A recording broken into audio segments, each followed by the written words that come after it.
Well, friends, happy new year. Today is January the 2nd, 2024. I know I probably shouldn't be saying dates on a podcast because it does age out, but it's relevant because it's a new year. I couldn't start the podcast without saying something about that. So I'm excited for 2024. I love, as you all know, it's my favorite time of year, the end of the year, first of the year, because I always think about the new year as a way to have a brand new clean slate, to think about what I want to do, what I want to accomplish, where I want to go, how I want to grow my business, how I want to grow my practice, what do I need to change and switch up a little bit, and so on. So I love this. I just love this. Like I love Mondays too, because Mondays are the best because you have a whole week in front of you. You get to do whatever you're going to do. So anyway, let's dive in today. Just in case you may or may not remember, but in the last, well, I guess last month, we made several calls for your questions, and it was a "What would Rhonda do?" type question, and I get asked that a lot inside both my Facebook communities as well as when I'm working and coaching with practitioners and inside Clinical Business Academy. People always say, I always think, "What would Rhonda do?" So I thought, yeah, that's a great podcast topic. So many of you responded with questions, and I have a lineup of what I thought were some of the best questions or duplicate questions, as well as ones that I thought would apply to just about everyone. So I'm going to go through them and I'm going to give you some juicy details, excuse me, about these questions. So if you're not driving, grab a pen, grab a piece of paper. You're going to want to take notes, promise. All right, you ready? The first question, Mina asked this question, and she said, I love this question. What is the one thing that grew your clinical business the most? Was it workshops, social media, etc.? What was the one thing? Well, Mina, I cannot tell you the one thing because it was multiple things, but I'm going to give you my high point multiple things. So, regardless of where you are in your practice, whether you are just starting out or you've been at it for a little while, you'll probably find a little gem or tidbit in here that you can go, I can leverage that. And now's a perfect time to do it because we got a whole brand new year in front of us, right? All right. So when I opened my practice in 2004, I know it seems like forever ago. When I did, there was social media wasn't a thing. So I didn't have the ability to do that. So social media is important, but it is the long game unless you're really committed. I'm going to talk about that in a minute. But so what I did was I just knew that the way I was going to grow was grassroots. And I still believe that that is a really great way to do it.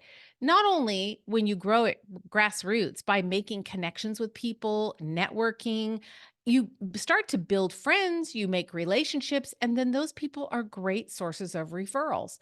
So what I did was I found like the little independently owned local health food store. Now, back then there was no Whole Foods, although Whole Foods originated about an hour from where my clinic was, the very first Whole Foods ever in a little mountain town.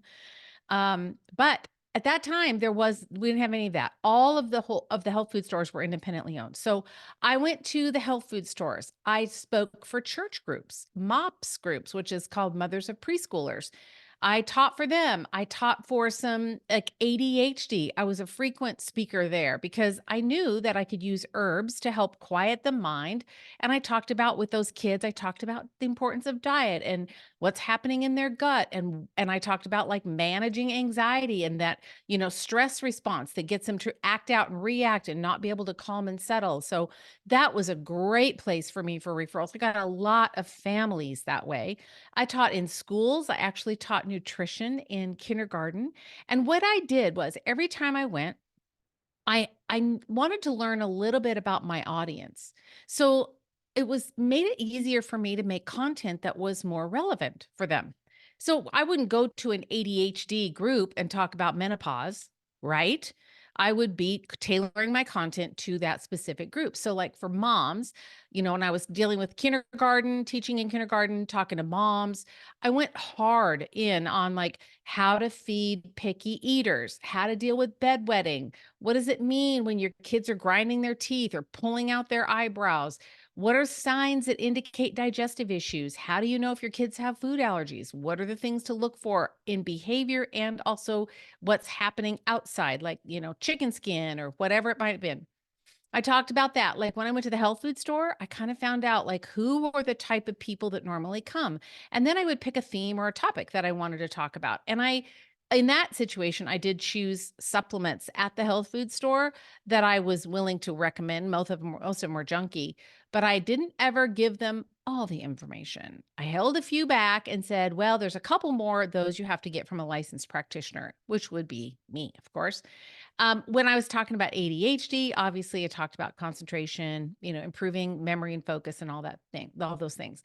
The other thing that I did in that grassroots kind of process is I created a lot of free resources, and they looked different then, but you can still do the same thing now. And I would highly recommend it. Start creating resources about the things that pertain to your audience. So, like, let's say you deal with kids, then you need to have 3 or 4 or 5 different resources that you can give to a mom with a child. That's your ideal, audience. Maybe you do deal with ADD, ADHD, or something like that. Just create a resource that mom is going to find valuable to help her. Because is the child really your audience, your niche? Is the child the one that's making the decisions? No. Your customer, so to speak, is the mother. So we want to speak to the mother. So create resources. Now, today you might think like checklists, a cheat sheet, resource for clean skincare products, or, hormone products that may have hormones in them that you would want to stay away from, and hormone-free products, like anything that's going to help your audience, your prospective patient or patient, help them make a better decision about their health, their life, their ongoing journey. So I created a lot of resources. And then now, I wouldn't just give those away for free. I would, back then we didn't have this, but now for sure, it's behind a paywall. And I do that today. Like sometimes on the podcast, I'll have something that is a resource, but you know what? If you want it, you're going to have to give me your email. And that's what I call the paywall. There's not really any payment that's going back and forth, but I am going to ask for an email once in a while. And you should too. You should do the same thing. Don't give your stuff away. Get people's emails. Even if they're already an existing patient, you already have their email, you want to get it again, because what you're finding out is what kind of information are they raising their hand about? In other words, what are they asking? Like, yes, I want to know more about Hashimoto's. You might create a resource that's 5 foods you have to stay away from if you have Hashimoto's. 5 surprising foods that um, may be aggravating your Hashimoto's. Oh, I would want that in a minute. Titles everything, right? So you want to do that. The other thing that grew my practice, and I think it wouldn't have grown had I not been doing the networking, and I still believe that that's really powerful. Like in person in your local area, even if you're a virtual practice, everybody comes to me and they're like, "Oh, I want to go nationwide and have an online virtual." Do you know how competitive that is? Ay, ay, ay. That's like an uphill battle. First, network in your local area. So, what if you have a virtual practice? Just do it locally. Make those connections in those networks in your local area. But once I got the patient in the door, they scheduled the appointment.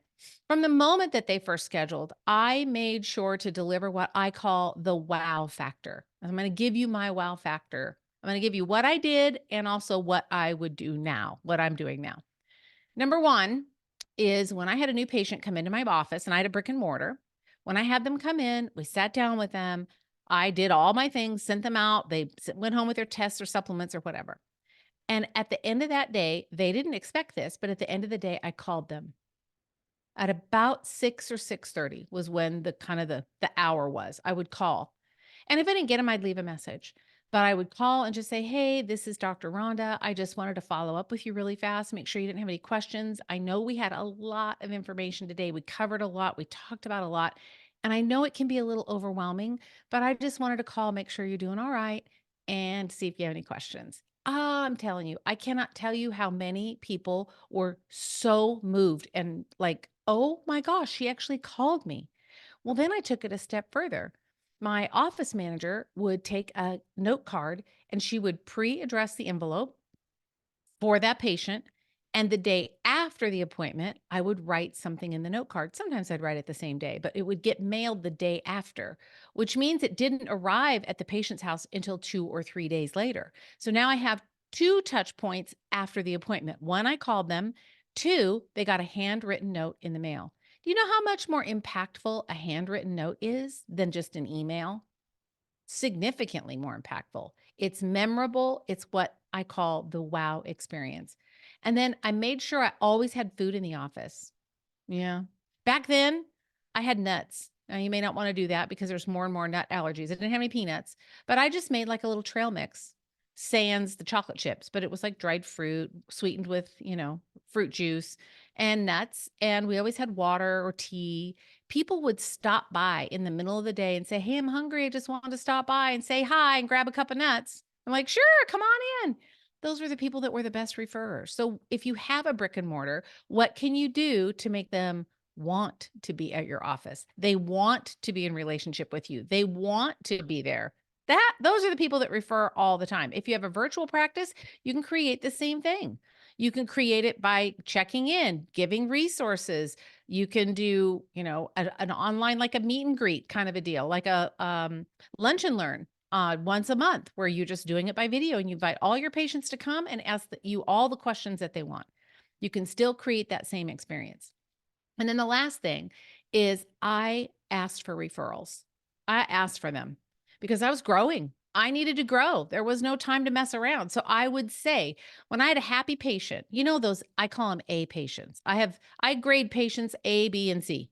And you all know what I'm talking about. The A patients are your amazing patients, right? B are like your borderline, and C is like out you go. Like, they're not my favorites, and if they quit coming, it would be okay. They probably could find someone better suited for them. So when I had an A patient and they were super happy, I just asked them, "Hey, do you know anyone that is struggling with their health and would like the kind of help that you're getting here? Do you know anyone? If so, I would love it if you would send them my way. It would really mean a lot to me." And they already love you. They already are like, "Oh, so great. I'm so happy." And they refer like crazy. I got so many new patients this way. So it starts with the networking, and then it starts by giving them resources, things that they can download, obviously in exchange for an email that should go on your website. That's called a lead magnet, by the way, or a free resource, whatever you want to call it. Um, first network, then give them something, then make sure that you're talking about content that's relevant to the audience that you're speaking to, create a wow experience, and then ask for referrals. I'm sorry that was not just one thing, Mina, but I couldn't do just one thing. Those are all my things. Do you want to grow a practice fast? That's how you do it. All right. Second question. This is from someone who's a physical therapist, and she said, "I'm studying functional medicine and I want to start a virtual practice specializing in chronic pain, and I'd love to know your thoughts about it." So this is a great question. I love talking about virtual practices because I have one. I am a huge, big fan, but here's what you have to know if you're going to start a virtual practice. There are kind of four basic components. Okay. Number one, you have to have a good patient management software, and I highly recommend Practice Better. I will put a link in the show notes for you. If you have never heard of them, you don't know, or you want to check them out, I will put the link in there, but it's Practice Better. With Practice Better, it works for whether you have a brick and mortar or whether you have a virtual. It's very good for virtual. It's all HIPAA compliant, HIPAA secure, and basically it is your hub with the patient. They can submit things to you, they can ask questions, you can send emails, it's the whole package. Everybody loves Practice Better. So that's the first thing. You want to make sure that you have good infrastructure, like a way to be able to work with patients, get their intake forms, all that stuff signed, put in a folder in a secure place. Second, you want to make sure that you have really strong and robust office policies, and they need to sign off on them. This isn't just, "Oh, please read these and keep them in mind." Oh, no, no, no. You sign off on them that you understand. So this would be things like, what's your policy on no-shows? What is your policy on supplement returns? Especially if you're virtual, right? You're drop shipping. So what happens if they have something that they want to return? What's your policy? I don't need to make that rule for you. You got to decide for yourself. Do you have a no supplement return policy? Is it only on unopened things? Well, they have to return it back to the company, the originating company, in order to get a return from the manufacturer because they bought it from you, but you ordered it from the manufacturer. If it's defective, how are you going to handle that? So you want to think that through. Also, what's your return or refund policy on any tests? Sometimes I've had patients that'll buy a test and a year will go by. I've had this happen. And I give them the test and I'll say, we're still waiting for those results. Yeah, I'll do it. I'll get it. I'll do it. I'll get it. Okay, fine. And a year later, then they come back to me and they want a refund. I'm like, no. My rule is you have to have the test has to be complete within 6 months or there's no refunds. That's me. You do it your way, friend. You get to do it however you want. You want to make sure that you know your office policies, list your office hours. We are here Monday through Thursday, Monday, Wednesday, Friday from, Tuesday, Thursday from. Make sure they know that. You want to have your contact information. How do you want them to contact you? And what are the boundaries around that? I had a lady one time show up this is when I was practicing out of my house. Don't recommend it. But I was in between spaces and she showed up at my house at 9:30 at night asking me a question about her twin preemie babies who were not breathing well. Not hers, they were her grandchildren. Just born, like a week old, and they weren't breathing well. And I lived kind of out in the country. She drove 20 minutes to get out to my house to knock on my door at 9:30 at night and ask me the question, what should I do? I said, it's called 911. You get those babies to the hospital. I don't know that her elevator went all the way up. Like I think she was missing a few floors. She just couldn't, sometimes those common sense kind of things just eluded her a little bit. So I knew that, but I was shocked when that happened. So be clear in your office policies. This is when I will respond to emails. If you send a text message, if you offer that, don't ever give your cell phone. Just put boundaries around that. Let them know what your email response time is. Sometimes people want you to respond like instantly. And that's not a good thing to set up because what happens if you just have a really busy day, you can't get to them till later in the day and then they're mad. So set that up in the beginning time. What about emergencies? Like if they have an emergency, what is your policy? What are the guidelines for contacting you after hours, et cetera? Make sure your office policy also includes your fees, what the late or no show or missed appointment fee is, if there is one. Like I have a 3 strikes and you're out rule. If you no show on me 3 times, I'm done because I got people waiting to get in and I'm not playing that game. That's just me. And then I make them initial it digitally. Or if you don't have it on digital, you can have them just like make a copy, sign it, and then scan it and send it back to you. But most people are really good about it. But every once in a while, you're going to have that crazy patient that's going to push those boundaries and make you go crazy. So just get them to initial it. That's number 2. Number 3 is focus on your local area first. And I mentioned this earlier. When you focus on your local area, there are plenty of people that have chronic pain or whatever your niche is in your local area. You don't need to find all the chronic pain people in the world. You just need to start with your local area. So find the places where they hang out.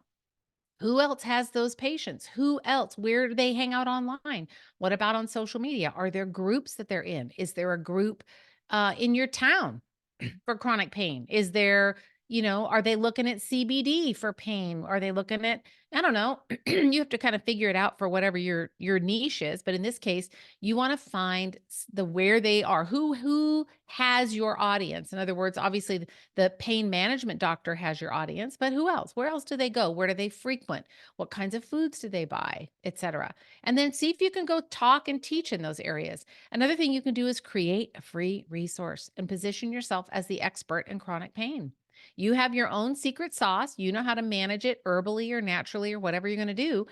Create a free resource like a lead magnet, put it on your website, put it behind an email. They have to give you their email in order to get it. And that people will start to look at you as the authority. It builds credibility, it builds trust, and pretty soon they're going to start to come to you, but you need to have something to give them that's a resource.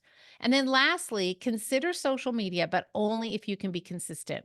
So if you can do social media things and you could say, hey, this is Dr. So-and-so, your chronic pain advocate. Like make that your tagline. And every video that you do online, you just start it by that. Hey, this is Dr. So-and-so, your chronic pain advocate. Today I'm going to talk about chronic knee pain. And go into that 30 seconds and you're done. So that's social media, but you got to be consistent. Okay. So I hope that helps. Those are the 4 things I would start with when opening a virtual practice, just to kind of get the infrastructure. 1 and 2 is the infrastructure, and then 3 and 4 is how to get out there and get yourself known for what it is that you do. All right, a couple more questions and then we'll wrap for today. Evelyn asked about websites. Should you use Wix or Squarespace to build your own website? Or she asked if I have some agency that I would recommend. Well, I'm never going to recommend an agency because your experience with someone might be completely different than mine. And honestly, I don't want to be on the hook. I don't want you to be mad at me if it didn't work out for you. I don't know. Maybe you are not nice to deal with. Maybe they aren't doing it because you're not giving them the what they're asked. I don't know. I don't make recommendations. You got to find your own. Upwork is a great place to go. So to look for website people. But let me answer the question. So Wix is a free kind of web builder, and you absolutely can build a website on Wix. Squarespace offers the same thing. The disadvantage of doing that is that they don't rank as well on SEO unless you really, really work on them and you've really got some SEO activity. You've got a lot of that going on the website, and I'm not going to get into that here on this podcast. But Wix will work. Squarespace will work. Wix isn't going to give you the traction, but if you just need something free or low cost in the beginning, I would recommend Wix. But what I would say is hire someone to put it together for you, because the amount of time that it's going to take you to try and figure it out and how the layout goes and how to put the picture in and how to get the words so that they're formatted correctly for mobile, etc. I would hire someone, and you can find someone to do it on Upwork. So it's just upwork.com. They're freelancers. Now, what I would say is to save you some money, if you have all the copy written out, like what do you want it to say on your website? And in Clinical Business Academy, I have a whole training on websites, how to build them, what the sections are, what's supposed to be said in each one and why, what the psychology is behind that. But you need to make sure you get the copy written, find your images that you want, buy them legally. And then if you give that to the Upwork person, let's say an Upwork person that specializes in Wix websites, awesome. Then they're going to be able to build it for you way fast. It's going to cost you less money.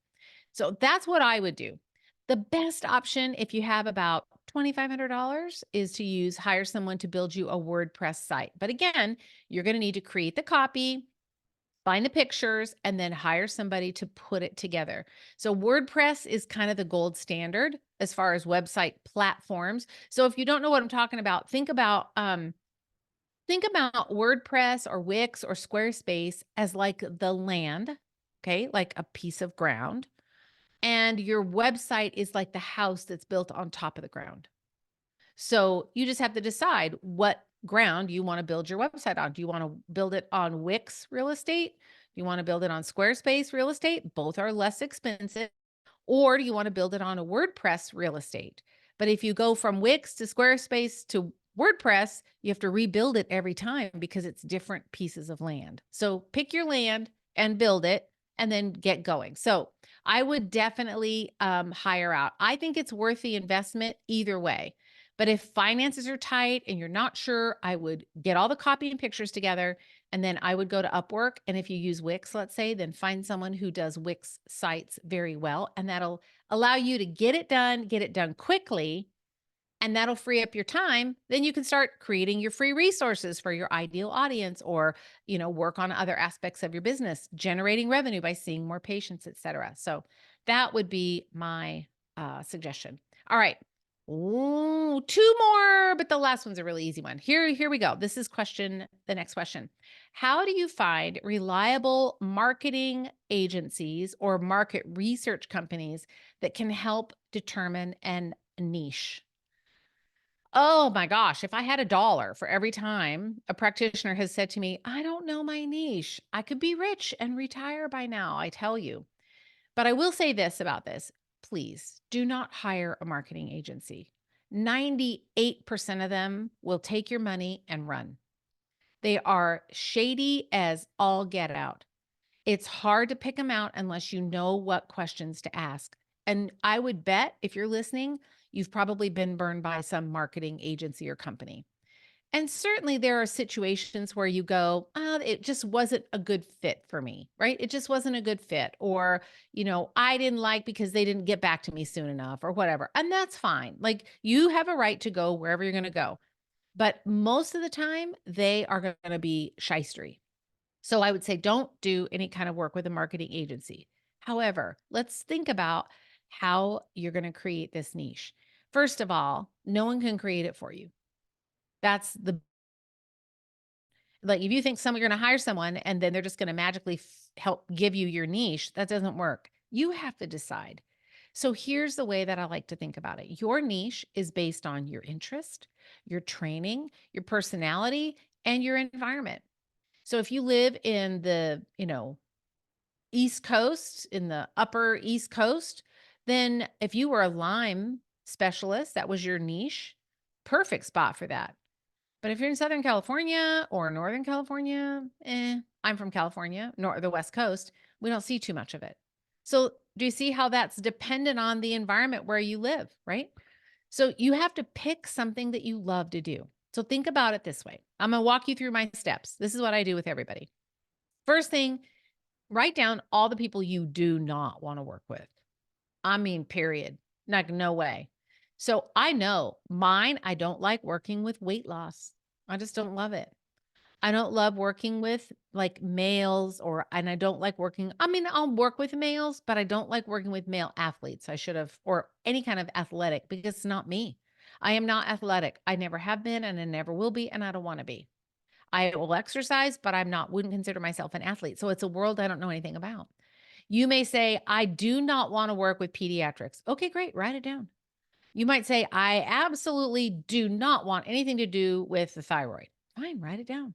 Female hormones, diabetes, geriatric patients, cancer patients, brain injury, mold, Lyme, autoimmune, all the things that you could do. Just write down the ones first that you're like, I don't love these things. That's great. That's a really good start. Next, you can start to ask your question and thinking about what's left. Ask yourself this question. If my schedule was full, I looked at my schedule for the whole week and it was full with all of the patients, the A patients that I love working with. Like it makes me so happy when I get to talk to this A patient, this A patient, this A. What is it that all of them have in common? What is it that all of them have in common?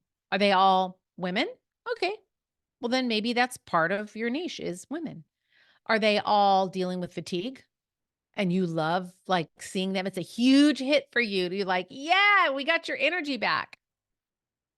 Then that might be part of it.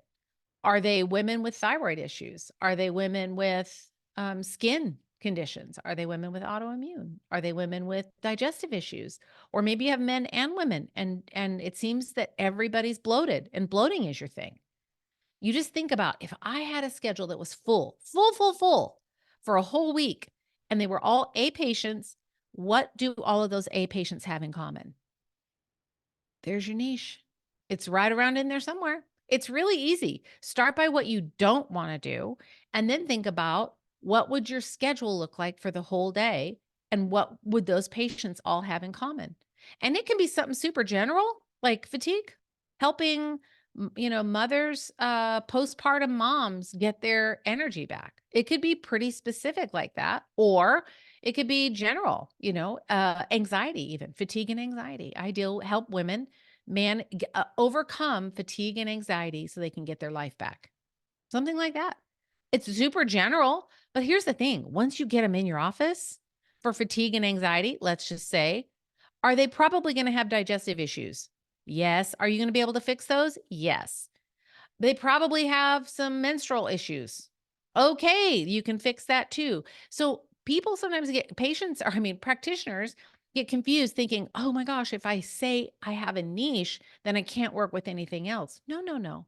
Your niche is just what you want people to think about when they think about you to get you in the door. Once they're in the door, you can do all the things that you want to do. You're not limited. You're not going to say, well, I'm sorry, my niche is fatigue. So I got to refer you out now because you have hormone problems. They're not going to do that. You're going to fix the rest of the stuff. So that's how you fix a niche. Don't overthink it. Just choose what makes you happy. Start by what you don't like, and then think about what makes you happy on a day when your schedule is full. There you go. That's my answer to that question. Last question, super easy one. Who do I use for my email service provider? So I added this question in for a reason, because I get asked this quite often. So let's talk about this just for a sec before we wrap up. An email service provider is different. What this question is about is, how do you send emails out to your patient, like in bulk? It's not whether you use AOL or Gmail or, I use Outlook. That's not what we're talking about. We're talking about a third-party software that you have to pay for, that you upload your contacts into. So your list of patients, all their email, their name and their email, you upload those. Sorry, phone ringing. You upload all of those in there. And then once they're uploaded, then you're going to be able to go in and create an email and send that email out to those contacts. So that's what an email service provider. It's also, some of them are called CRMs, and it stands for Customer Relationship Manager. The one that I use is ActiveCampaign, but we are going to be switching from ActiveCampaign to a different one called ConvertKit. But you can use MailChimp. This is what I would recommend. I would recommend MailChimp and or Constant Contact. Don't do ActiveCampaign. The price is way too high. It used to not be that way. They used to have great customer service, and now it's beyond horrible. You'll wait days for an answer back. So we're moving. But transferring to a different one is a heavy lift. So there's also one called Flowdesk. You could look at that one. That one's a little bit pricey too. But I would start with MailChimp and Constant Contact. The fees are based on the number of contacts you upload. So if you have a pretty small list, it's going to be really inexpensive. If you have, 5,000, 8,000, 10,000 names, then it just kind of ramps up based on the number of names. And most all of them are like that. So anyway, there you go. There are some of the best questions that were submitted when we did the What Would Rhonda Do call out. So that's it for this week. One last thing I want to tell you is, listen, if you are that practitioner that you're saying to yourself, listen, I'm working so hard in my business, but I'm not making the money that I need to make. And I know that there has to be an easier way to do this. If it feels like you're working hard and you're not growing, and you don't know how to deal with the overwhelm, or what kind of systems to put in place that allow you to really scale and grow your business, I would love to have you inside Clinical Business Academy. This is where I teach practitioners how to scale, grow, and make just incredibly profitable businesses so that you actually have money for retirement. You're not worried about how you're going to, live besides Social Security at the end of your career, because you're not going to be doing chiropractic when you're 100. At some point, you're going to say, I'm going to go travel. Do you have the money to be able to travel? There's nothing wrong with making a profitable business. Businesses have to be in business to be profitable. But I will teach you as a clinician how to do just that. So Clinical Business Academy, the wait list is on right now. So go to rondanelson.com/CBA. Stands for Clinical Business Academy. I'll put the link in the show notes, but go there, get on the wait list. We will let you know when it opens. All right, friends, that's it for this week. I'll see you back next week on the podcast. Take care. Have a great week.